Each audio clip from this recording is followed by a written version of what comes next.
Part 1. I am a ridiculous person. Now they call me a madman.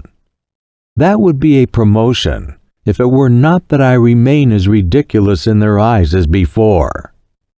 Now I do not resent it. They are all dear to me now, even when they laugh at me.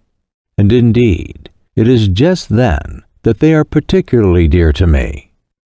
I could join in their laughter, not exactly at myself, but through affection for them, if I did not feel so sad when I look at them. Sad because they do not know the truth, and I do know it. How hard it is to be the only one who knows the truth. Nevertheless, they won't understand that. No, they won't understand it.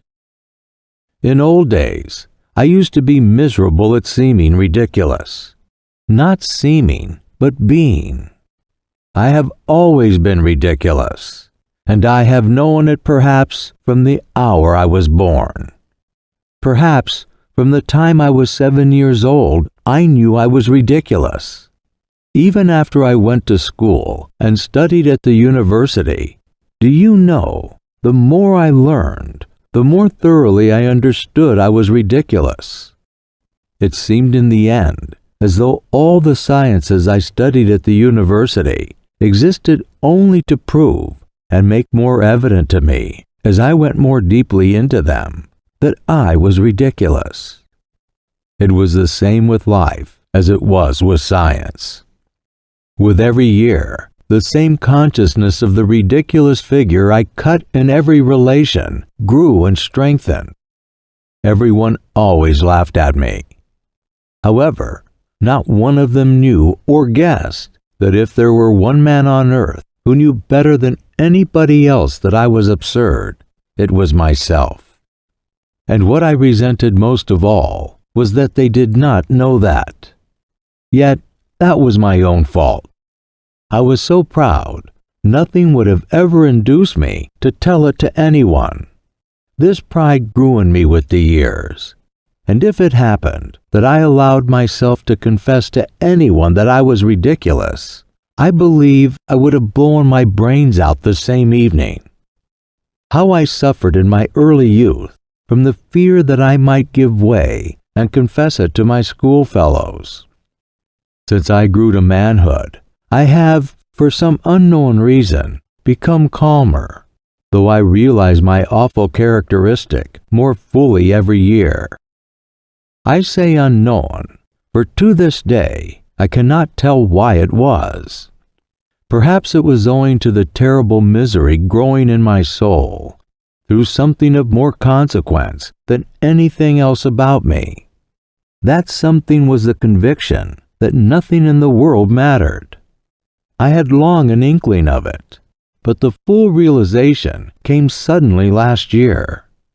I abruptly felt that it was all the same to me whether the world existed or whether there had been anything at all. I began to feel with all my being that there was nothing existing. At first, I fancied that many things had existed in the past, but afterwards I guessed there never had been anything in the past either, but it had only seemed so for some reason. Little by little, I guessed there would be nothing in the future either. Then I stopped being angry with people and almost ceased to notice them. This showed itself even in the pettiest trifles. For instance, I used to knock against people in the street, not so much from being lost in thought. What had I to think about? I had almost given up thinking by that time. Nothing mattered to me. If at least I had solved my problems, I had not settled one of them, and how many they were. I gave up caring about anything, and all the problems disappeared. It was after that I found out the truth. I learned the truth last November, on the 3rd of November to be precise, and I remember every instant since. It was a gloomy evening, one of the gloomiest possible evenings. I was going home at about 11 o'clock, and I remember I thought the evening could not be gloomier, even physically. I remember rain had been falling all day, and it had been a cold, gloomy, menacing rain, with an unmistakable spite against mankind. Suddenly, between 10 and 11 it had stopped, followed by a horrible dampness, colder and damper than the rain. Steam was rising from everything, from every stone in the street, and from every side street, if I looked down it as far as one could. A thought suddenly occurred to me, that if all the street lamps had been put out, it would have been less cheerless, that the gas lamps made one's heart sadder because it lit everything all up. I had had scarcely any dinner that day, and had been spending the evening with an engineer, and 2 other friends had also been there. I sat silent. I imagine I bored them. They talked of something rousing, and suddenly they got excited over it.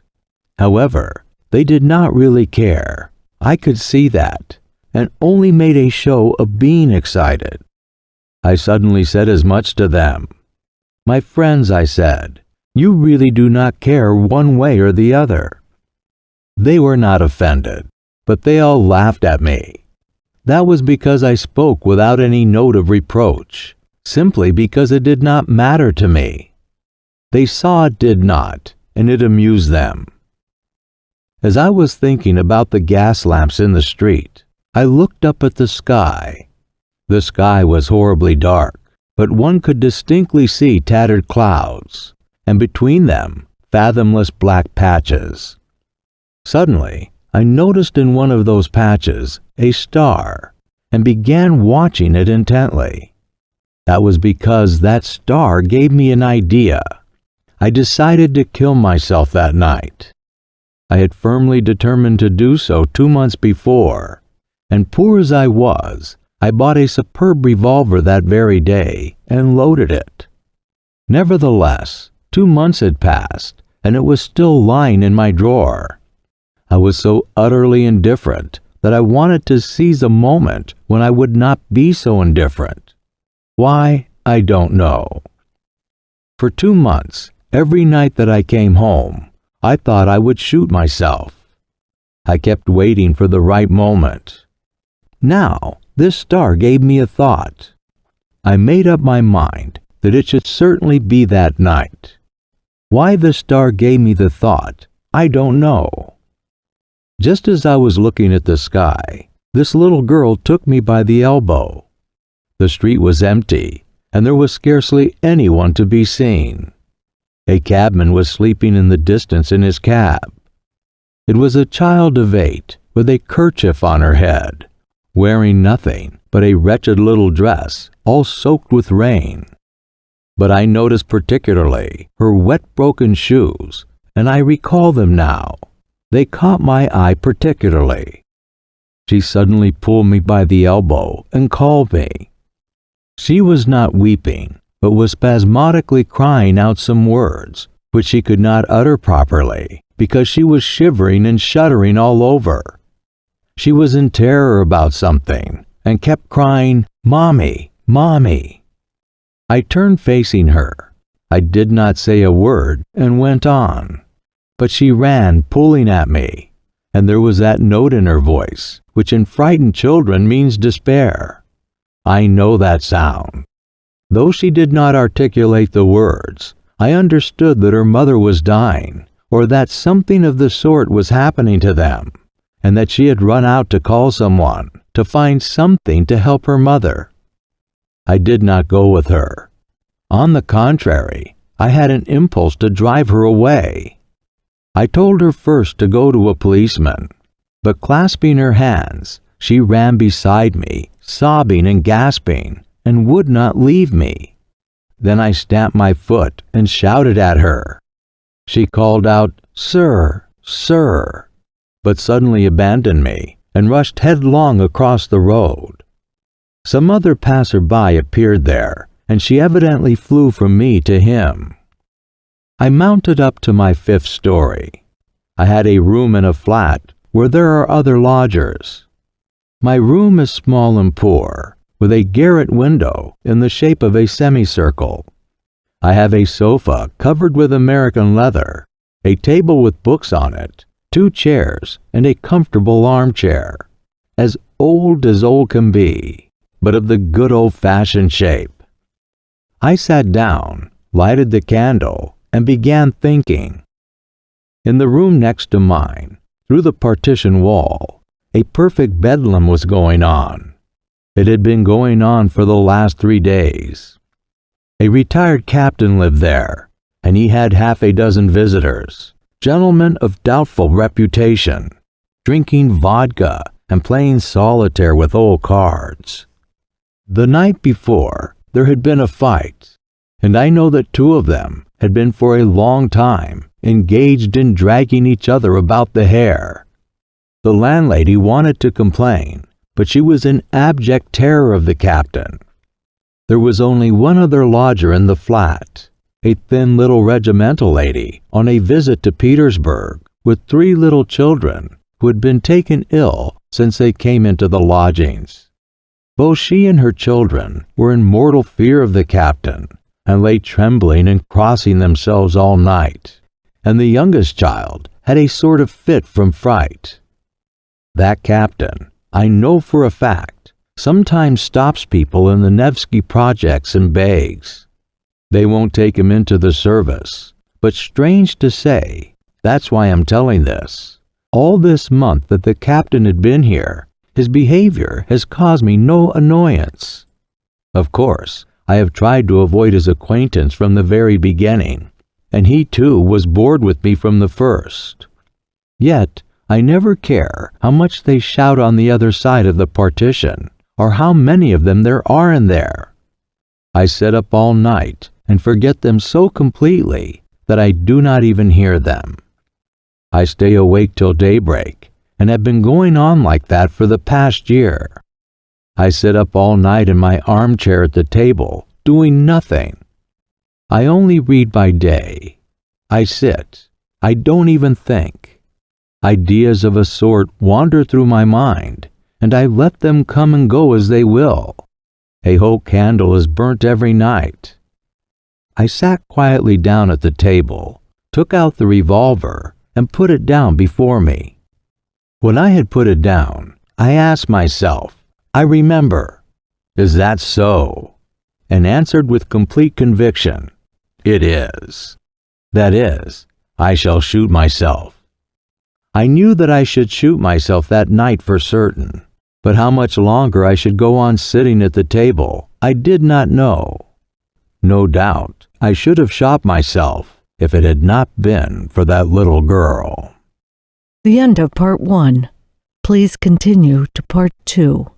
Published by thoughtaudio.com. Part 2. You see, though nothing mattered to me, I could feel pain, for instance. If anyone had struck me, it would have hurt me. It was the same morally. If anything very pathetic happened, I should have felt pity, just as I used to in old days, when there were things in life that did matter to me. I had felt pity that evening. I should have certainly helped a child. Why then had I not helped the little girl? Because of an idea that occurred to me at the time. When she was calling and pulling at me, a question suddenly arose before me, and I could not settle it. The question was an idle one, but I was vexed.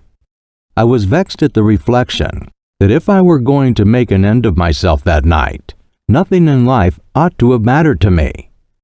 Why was it that all at once I did not feel that nothing mattered and was sorry for the little girl? I remember that I was very sorry for her, so much so that I felt a strange pang, quite incongruous in my position. Really, I do not know better how to convey my fleeting sensation at the moment, but the sensation persisted at home when I was sitting at the table, and I was very much irritated, as I had not been for a long time past. One reflection followed another. I saw clearly that so long as I was still a human being, and not nothingness, I was alive, and so could suffer, be angry, and feel shame at my actions. so be it. However, if I am going to kill myself, in 2 hours say, what is the little girl to me, and what have I to do with shame, or with anything else in the world? I shall turn into nothing, absolutely nothing. Can it really be true of consciousness that I shall completely cease to exist immediately, and so at the same moment, everything else will cease to exist? This profound realization did not affect my feeling of pity in the least for the child, or the feeling of shame after a contemptible action. I stamped and shouted at the unhappy child, as though to say, not only do I feel no pity, and even if I behave inhumanely and contemptibly, I am free to, for in another 2 hours, everything will be extinguished. Do you believe that that was why I shouted that? I am almost convinced of it now. It seemed clear to me that life in the world somehow depended on me now. I may almost say that the world now seemed created for me alone. If I shot myself, the world would cease to be, at least for me. I say nothing of its being likely that nothing will exist for anyone when I am gone, and that as soon as my consciousness is extinguished, the whole world will vanish too, and become void like a phantom, as a mere adjunct of my consciousness. For possibly all this world and all these people are only reflections of me, myself. I remember that as I sat and reflected, I turned all these questions that swarmed one after another quite the other way, and thought of something quite new. For instance, a strange reflection suddenly occurred to me. If I had lived before on the moon or on Mars, and there had committed the most disgraceful and dishonorable action, and had there been put to such shame and ignominy as one can only conceive and realize in dreams, in nightmares, and if, finding myself afterwards on Earth, I were able to retain the memory of what I had done on the other planet, and at the same time knew that I should never, under any circumstances, return there, then looking from the earth to the moon, should I care or not? Should I feel shame for the action or not? These were idle and superfluous questions, for the revolver was already lying before me, and I knew in every fiber of my being that it would happen for certain. But these thoughts excited me, and I raged. I could not die now without having first settled something. In short, the child had saved me, for I put off my pistol shot for the sake of these questions. Meanwhile, the clamor had begun to subside in the captain's room. They had finished their game, were settling down to sleep, and meanwhile were grumbling and languidly winding up their quarrels.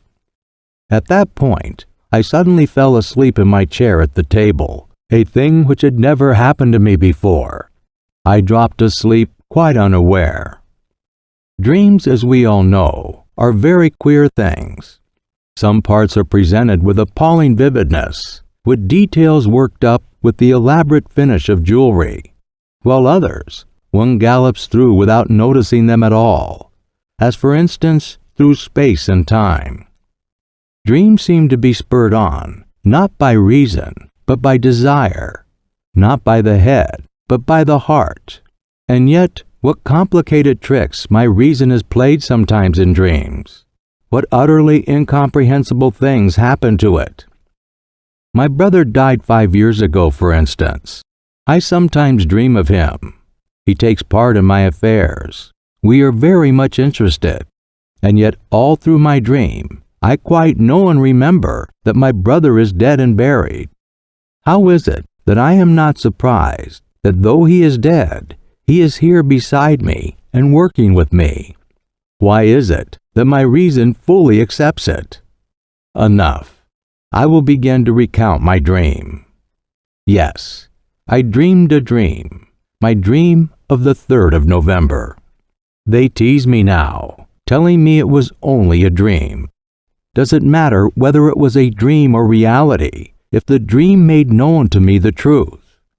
If once one has recognized the truth and seen it, you know that it is the truth, and that there is no other, and there cannot be, whether you are asleep or awake. Let it be a dream, so be it. But that real life of which you make so much, I had meant to extinguish by suicide. And my dream, it revealed to me a completely different life, renewed, grand, and full of power. Listen. The end of Part 2. Please continue to Part 3. Published by thoughtaudio.com. Part 3. I have mentioned that I dropped asleep unaware, and even seemed to be still reflecting on the same subjects. I suddenly dreamt that I picked up the revolver and aimed it straight at my heart, and not my head. And I had determined beforehand to fire at my head, at my right temple. After aiming at my chest, I waited a second or two, and suddenly my candle, my table, and the wall in front of me began moving and heaving. I made haste to pull the trigger. In dreams, you sometimes fall from a height, or are stabbed or beaten, but you never feel pain, unless perhaps you really bruise yourself against the bed frame. Then you feel pain, and almost always wake up from it. It was the same in my dream. I did not feel any pain, but it seemed as though with my shot, everything within me was shaken, and everything was suddenly dimmed, and it grew horribly black around me. I seemed to be blinded and numbed, and I was lying on something hard, stretched on my back. I saw nothing, and could not make out the slightest movement. People were walking and shouting around me. The captain bawled. The landlady shrieked. And suddenly another break, and I was being carried in a closed coffin. I felt how the coffin was shaking, and reflected upon it, and for the first time the idea struck me that I was dead, utterly dead. I knew it, and had no doubt of it. I could neither see nor move, and yet I was feeling and reflecting. I was soon reconciled to the position, and as one usually does in a dream, accepted the facts without disputing them. Now I found myself buried in the earth. They all went away. I was left alone, utterly alone. I did not move. Whenever before I had imagined being buried, the one sensation I associated with the grave was that of damp and cold. So now I felt that I was very cold, especially the tips of my toes, but I felt nothing else. I lay still. Strange to say, I expected nothing, accepting without dispute that a dead man had nothing to expect. It was damp. I don't know how long a time passed, whether an hour, or several days, or many days, but all at once a drop of water fell on my closed left eye, making its way through a coffin lid. It was followed a minute later by a second, then a minute later by a third, and so on, regularly every minute. There was a sudden glow of profound indignation in my heart, and I suddenly felt in it a pang of physical pain. That's my wound, I thought. That's the bullet. Drop after drop kept falling on my closed eyelid every minute. All at once, not with my voice, but with my whole being, I called upon the power that was responsible for all that was happening to me. Whoever you may be, if you exist, and if anything more rational than what is happening here is possible, allow it to be here now. However, if you are revenging yourself upon me for my senseless suicide by this hideous and absurdity of this subsequent existence, then let me tell you that no torture could ever equal the contempt which I shall go on dumbly feeling, though my martyrdom may last 1,000,000 years. I made this appeal and held my peace. There was a full minute of unbroken silence, and again another drop fell. But I knew with infinite, unshakable certainty that everything would change immediately. Then behold, my grave suddenly was split apart. That is, I don't know whether it was opened or dug up, but I was caught up by some dark and unknown being, and we found ourselves in space. I suddenly regained my sight. It was the dead of night, and never had there been such darkness. We were flying through space, far away from the earth. I did not question the being who was taking me. I was proud and waited. I assured myself that I was not afraid, and was thrilled with ecstasy at the thought that I was not afraid. I do not know how long we were flying. I cannot imagine. It happened as it always does in dreams, when you skip over space and time and the laws of thought and existence, and only pause upon the points for which the heart yearns. I remember that I suddenly saw in the darkness a star. "Is that serious?" I asked impulsively, though I had not meant to ask any questions. "No, that is the star you saw between the clouds when you were coming home," replied the being who was carrying me. I knew that it had something like a human face. Strange to say, I did not like that being. In fact, I felt an intense aversion for it. I had expected complete non-existence, and that was why I had put a bullet through my heart. Here I was in the hands of a creature, not human of course, but yet living, existing. And so there is life beyond the grave, I thought, with the strange frivolity one has in dreams. In its inmost depth, my heart remained unchanged. If I have got to exist again, I thought, and live once more under the control of some irresistible power, I won't be vanquished and humiliated. "You know that I am not afraid of you, and you despise me for that," I said suddenly to my companion, unable to refrain from the humiliating question that implied a confession, and feeling my humiliation stab my heart as with a pin. He did not answer my question, but all at once I felt that he was not even despising me. He was laughing at me and had no compassion for me, and that our journey had an unknown and mysterious objective that concerned me only. Fear was growing in my heart. Something was mutely and painfully communicated to me from my silent companion and permeated my whole being. We were flying through dark unknown space. For some time, I had lost sight of the constellations familiar to my eyes. I knew that there were stars in the heavenly spaces, the light of which took thousands or millions of years to reach the earth. Perhaps we were already flying through those spaces. I expected something with a terrible anguish that tortured my heart. Suddenly, I was thrilled by a familiar feeling that stirred me to the depths. I suddenly caught sight of what appeared to be our sun. I knew that it could not be our sun that gave life to our earth, and that we were an infinite distance from our sun. But for some reason, I knew in my whole being that it was a sun exactly like ours, a duplicate of it. A thrilling, sweet feeling resounded with ecstasy in my heart. That kindred power of the same light that had given me light stirred an echo in my heart and awakened it. And I had a sensation of life, the old life of the past, for the first time since I had been in the grave. "If that is the sun, if that is exactly the same as our sun," I cried, "where is the earth?" My companion pointed to a star twinkling in the distance with an emerald light. We were flying straight towards it. And are such repetitions possible in the universe? Can that be the law of nature? And if that is an earth there, can it be just the same earth as ours?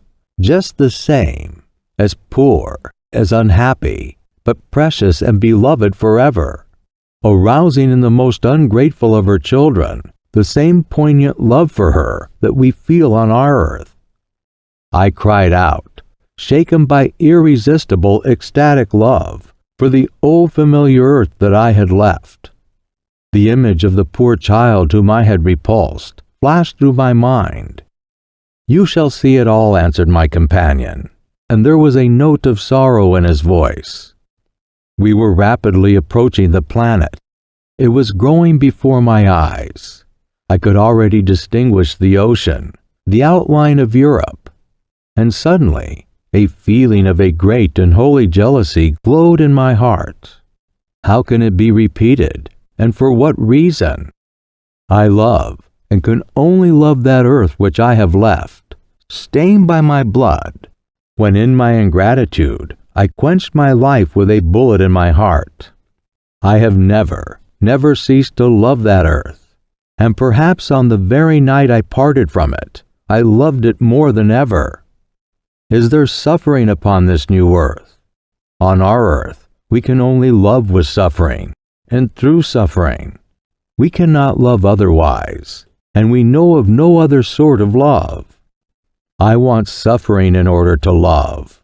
I long, I thirst, this very instant, to kiss with tears the earth that I have left. And I won't accept life on any other. My companion had already left me. I suddenly, quite without noticing how, found myself on this other earth, in the bright light of a sunny day, fair as paradise.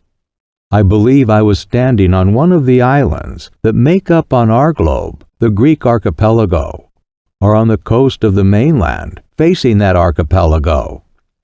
Everything was exactly as it is with us, only everything seemed to have a festive radiance, the splendor of some great holy triumph attained at last.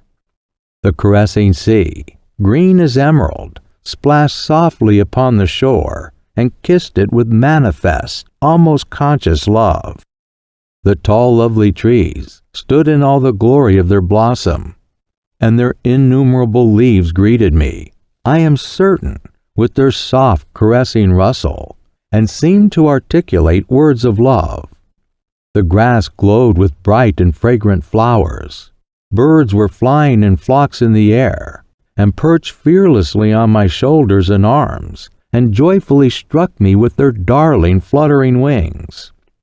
At last, I saw and knew the people of this happy land. They came to me of themselves. They surrounded me, kissed me. The children of the sun, the children of their sun. How beautiful they were!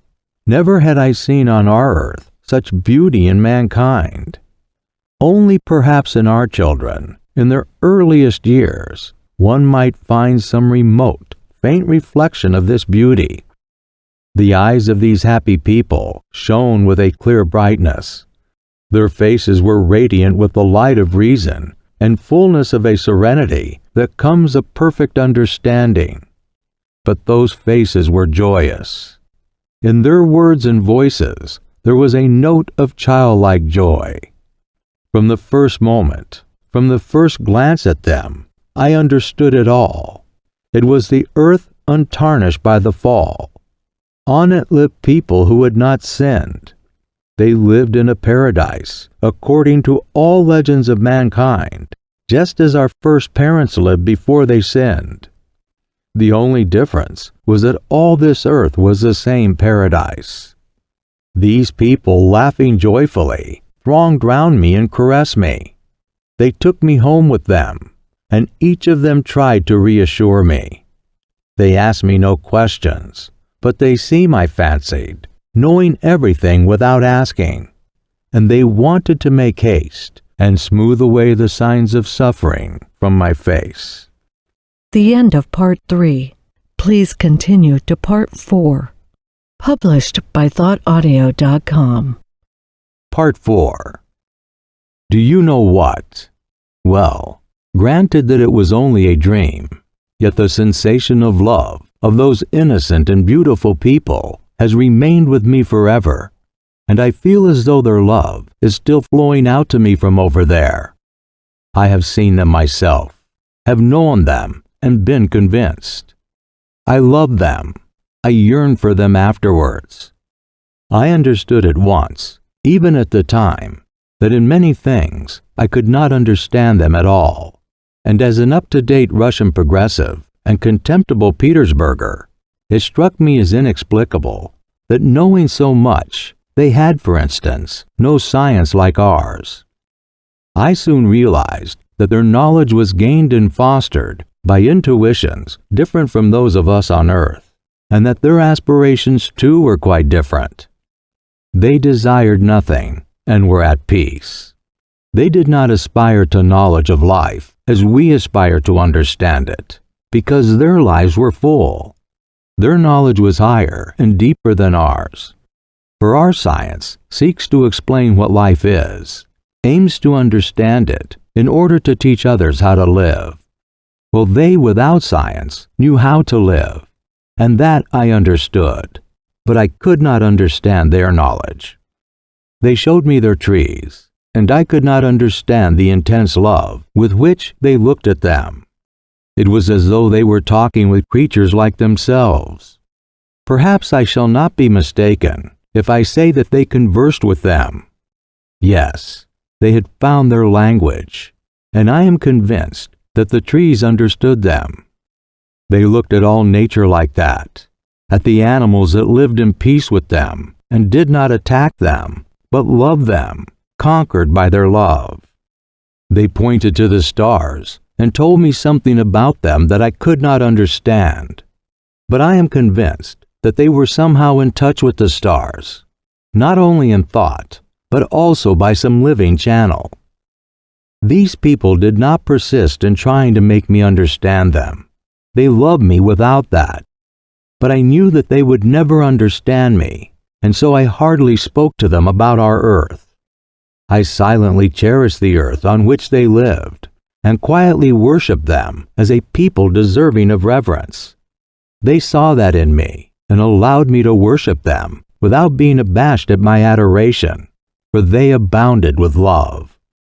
They were not unhappy on my account, when at times I kissed their feet with tears, joyfully conscious of the love with which they would respond to mine. At times, I asked myself with wonder how it was they were never able to offend me, and never once to arouse in me a feeling of jealousy or envy. Often, I wondered how it could be that, boastful and untruthful as I was, I never talked to them of what I knew, of which, of course, they had no notion, and that I was never tempted to do so by a desire to astonish or even to benefit them. They were as joyous and sportive as children. They wandered about their lovely woods and groves. They sang their lovely songs. Their fare was light, the fruit of their trees, the honey from their woods, and the milk of the animals who loved them. The work they did for food and clothing was brief and not laborious. They loved and begot children, but I never noticed in them the impulse of that cruel sensuality which overcomes almost every man on earth, and the source of almost every sin of mankind. They rejoiced at the arrival of children as new beings to share their happiness. There was no quarreling, no jealousy among them, and they did not even know what the words meant. Their children were the children of all, for they all made up one family. There was scarcely any illness among them, though there was death. Their elderly people died peacefully, as though falling asleep, giving blessings and smiles to those surrounding them, and offering their last farewells with bright and loving smiles. I never saw grief or tears on those occasions, but only love, which reached the point of ecstasy, but a calm ecstasy, made perfect and contemplative. One might think that they were still in contact with the departed after death, and that their union with their earth was not cut short by death. They scarcely understood me when I questioned them about immortality. Evidently, they were so convinced of it, without requiring any rationale, that it was not at all a question for them. They had no temples, but they had a real living and uninterrupted sense of oneness with the whole of the universe. They had no creed, but they had a certain knowledge that when their earthly joy had reached the limits of earthly nature, then there would come for them, for the living and for the dead, a still greater fullness of contact with the whole of the universe.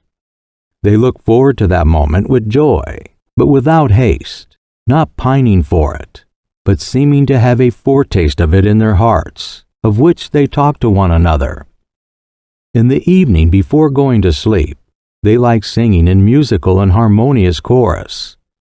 In those songs, they expressed all the sensations that the parting day had given them, sang its glories, and took leave of it. They sang the praises of nature, of the sea, of the woods. They liked making songs about one another, and praised each other like children. They were the simplest songs, but they sprang from their hearts and returned to one's heart. Not only in their songs, but also in their lives, they seemed to do nothing but admire one another. It was like being in love with each other, but an all-embracing universal love. Some of their songs, solemn and rapturous, I scarcely understood at all.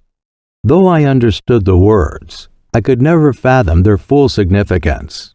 It remained beyond the grasp of my mind, yet my heart unconsciously absorbed it more and more. I often told them that I had a presentiment of it long before.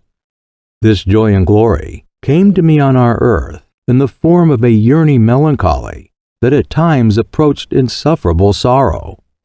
I had a prescient foresight of them and of their glory in the dreams of my heart and the visions of my mind.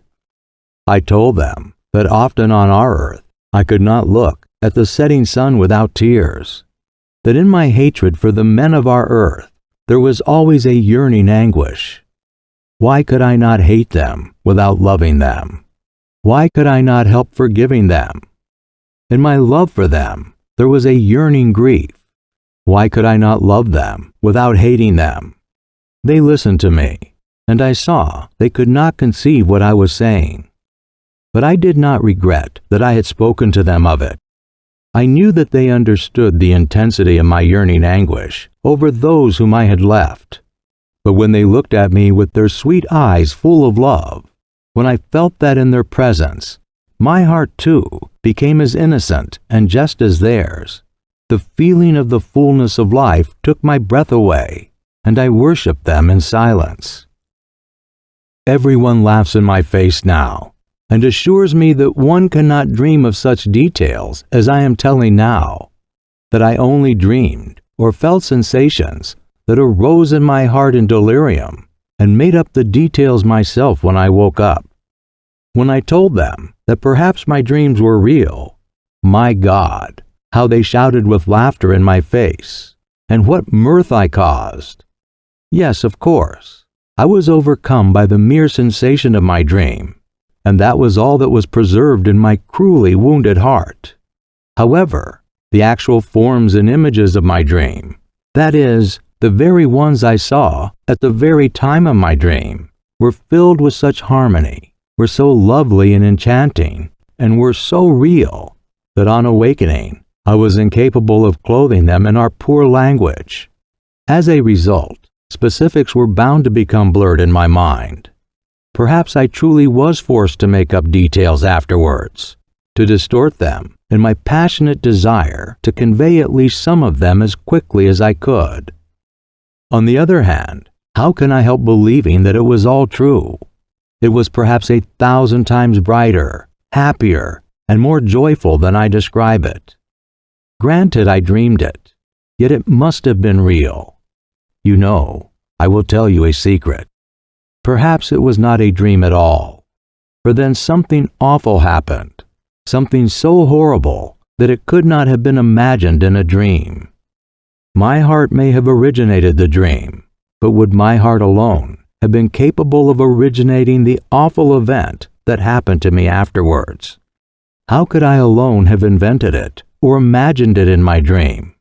Could my petty heart and my fickle, trivial mind have risen to such a revelation of truth? Judge for yourselves. Up until now, I have concealed it, but now I will tell the truth. The fact is that I corrupted them all. The end of Part 4. Please continue to Part 5. Published by ThoughtAudio.com. Part 5. Yes, yes. It ended in my corrupting them all. How it could come to pass, I do not know, but I remember it clearly. The dream embraced thousands of years and left in me only a sense of the whole. I only know that I was the cause of their sin and downfall. Like a vile trichina, like a germ of the plague infecting entire kingdoms, I contaminated all this earth, so happy and sinless before my coming. They learned to lie, grew fond of lying, and discovered the charm of falsehood. At first, perhaps, it began innocently, with a jest, coquetry, with amorous play, perhaps with a germ. But that germ of falsity made its way into their hearts and pleased them. Then sensuality was soon begotten. Sensuality begot jealousy, jealousy cruelty. I don't know, I don't remember. But soon, very soon, the first blood was shed. They marveled and were horrified. They began to split up and divide. They formed into unions, but it was one against another. Reproach and upbraiding followed. They came to know shame, and shame brought them to virtue. The conception of honor sprang up, and every union began waving its flags. They began torturing animals, and the animals withdrew from them into the forest and became hostile to them. They began to struggle for separation, for isolation, for individuality, for yours and mine. They began to talk in different languages. They became acquainted with sorrow and loved sorrow. They thirsted for suffering and said the truth could only be attained through suffering. Then science appeared. As they became wicked, they began talking of brotherhood and humanitarianism and embraced those ideals. As they became criminal, they invented justice and drew up whole legal codes in order to observe it. To ensure the enforcement of their laws, they set up a guillotine. They hardly remembered what they had lost. In fact, they refused to believe that they had ever been happy and innocent. They even laughed at the possibility of this happiness in the past and called it a dream. They could not even imagine it in definite form and shape, but strange and perplexing to relate. Though they lost all their faith in their past happiness and called it a legend, they so longed once more to be happy and innocent that they succumbed to this desire like children, made an idol of it, set up temples, and worshiped their own idea, their own desire. Though at the same time, they fully believed that it was unattainable and could not be realized, yet they bowed down to it and adored it with tears. Nevertheless, if it had happened that they had returned to the innocent and happy condition they had lost, and if someone had shown it to them again and asked them whether they wanted to go back to it, they would certainly have refused. They answered me, "We may be deceitful, wicked, and unjust. We know it and weep over it. We grieve over it. We torment and punish ourselves, more perhaps than that merciful judge who will judge us and whose name we do not know. We have science, and by means of it we shall find the truth, and we shall arrive at it consciously. Knowledge is higher than feeling. The consciousness of life is higher than life. Science will give us wisdom. Wisdom will reveal the laws, and the knowledge of the laws of happiness is higher than our natural innate happiness." That is what they said, and after saying such things, everyone began to love himself better than anyone else, and indeed, they could not do otherwise. All became so jealous of the rights of their own personality that they did their very utmost to curtail and destroy them in others, and made that the chief thing in their lives. Slavery followed, even voluntary slavery. The weak eagerly submitted to the strong, on condition that the latter aided them to subdue the still weaker. Then there were saints who came to these people, weeping, and talked to them of their pride, of their loss of harmony in due proportion, of their loss of shame. They were laughed at or pelted with stones. Holy blood was shed on the threshold of the temples. Then there arose men who began to deliberate on how to bring all people together again, so that everybody, while still loving himself best of all, might not interfere with others, and all might live together in a harmonious society. Regular wars sprang up over this idea. All the combatants firmly believed that science, wisdom, and the instinct of self-preservation would force men at last to unite into a harmonious and rational society. Meanwhile, to hasten matters, the wise endeavored to exterminate, as rapidly as possible, all who were not wise and did not understand their idea, so that the latter might not hinder its triumph. The instinct of self-preservation grew rapidly weaker. There arose men, haughty and sensual, who demanded all or nothing. In order to obtain everything, they resorted to crime, and if they did not succeed, to suicide. There arose religions with a cult of non-existence and self-destruction for the sake of the everlasting peace of annihilation. At last, these people grew weary of their meaningless toil, and signs of suffering came into their faces. And then they proclaimed that suffering was a beauty, for only in suffering alone was there meaning. They glorified suffering in their songs. I moved about among them, wringing my hands and weeping over them. But I loved them, perhaps more than in old days, when there was no suffering in their faces, and when they were innocent and so lovely. I loved the earth they had polluted, even more than when it had been a paradise, if only because sorrow had come to it. Alas, I always loved sorrow and tribulation, but only for myself, But I wept over them, pitying them. I stretched out my hands to them in despair, blaming, cursing, and despising myself. I told them that all this was my doing, mine alone, that it was I who had brought them corruption, contamination, and falsity. I besought them to crucify me. I taught them how to make a cross. I could not kill myself. I had not the strength, but I wanted to suffer at their hands. I yearned for suffering. I longed that my blood should be drained to the last drop in these agonies. But they only laughed at me, and at last began to look upon me as crazy. They justified me. They declared that they had only gotten what they wanted themselves, and that all that now existed could not have been otherwise. At last, they declared to me that I was becoming dangerous, and that they would lock me up in a madhouse if I should not hold my tongue. Then such grief took possession of my soul that my heart was wrung, and I felt as though I were dying. And then I awoke. It was morning. That is, it was not yet daylight, but about 6 o'clock. I woke up in the same armchair. My candle had burnt out. Everyone was asleep in the captain's room, and there was a stillness all round, rare in our flat. First of all, I leapt up in great amazement. Nothing like this had ever happened to me before, not even in the most trivial detail. I had never, for instance, fallen asleep like this in my armchair.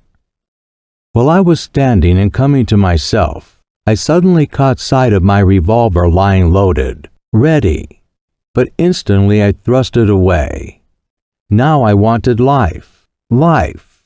I lifted up my hands and called upon eternal truth, not with words, but with tears. Ecstasy, immeasurable ecstasy flooded my soul. Yes, I wanted life, and to spread the good tidings. At that moment, I resolved to spread the tidings, and resolved it, of course, for my whole life. I go to spread the tidings. I want to spread the tidings. But of what? Of the truth. For I have seen it with my own eyes, have seen it in all its glory. Since then I have been preaching. Moreover, I love all those who laugh at me more than any of the rest. Why that is so I do not know, and cannot explain, but so be it. I am told that I am vague and confused, and if I am vague and confused now, what shall I be later on? It is true indeed, I am vague and confused, and perhaps as time goes on, I shall be more so. Of course, I shall make many blunders before I find out how to preach.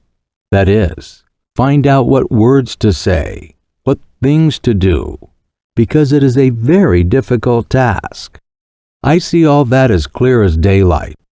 But listen, who does not make mistakes? Yet you know, all are struggling for the same goal.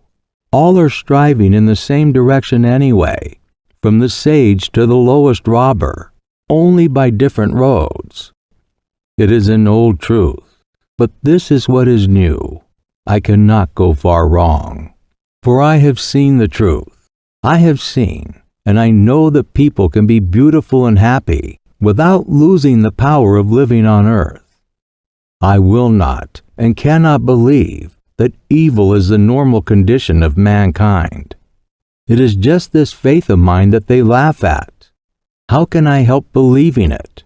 I have seen the truth. It is not as though I had invented it with my mind. I have seen it, and the living image of it has filled my soul forever. I have seen it in such full perfection that I cannot believe it is impossible for people to obtain it. How can I go wrong? I shall make some slips, no doubt, and shall perhaps talk in second-hand language, but not for long. The living image of what I saw will always be with me, and will always correct and guide me. I am full of courage and freshness, and I will go on if it were for 1,000 years. Do you know, at first I meant to conceal the fact that I corrupted them, but that was a mistake. That was my first mistake. Truth whispered to me that I was lying, and preserved me and corrected me. How can I establish paradise? I don't know, because I do not know how to put it into words. After my dream, I lost command of words, all the chief words anyway, the most necessary ones. However, never mind. I shall go on, and I shall keep talking. I won't stop, because I have seen it with my own eyes, even though I cannot describe what I saw. The scoffers do not believe that. It was a dream, they say, delirium, hallucination, as though that meant so much. They are so proud. A dream. What is a dream? Is not our life a dream? I will say more. Suppose that this paradise will never come to pass. That I understand. Yet I shall go on preaching it. Yet how simple it is. In one day, in 1 hour, everything could take place at once. The chief thing is to love others like yourself. That's the great thing, and that's everything. Nothing else is needed. You will find out at once how to arrange it all after that. Yet it's an old truth that has been told and retold 1 billion times, but it has not formed part of our lives. The consciousness of life is higher than life. The knowledge of the laws of happiness is higher than happiness. That is what one must contend against, and I shall. If only everyone wanted it, it could all take place at once. I tracked out that little girl, and I shall go on and on. We hope you enjoyed this interesting audio title. For more information on all of our titles, please visit us at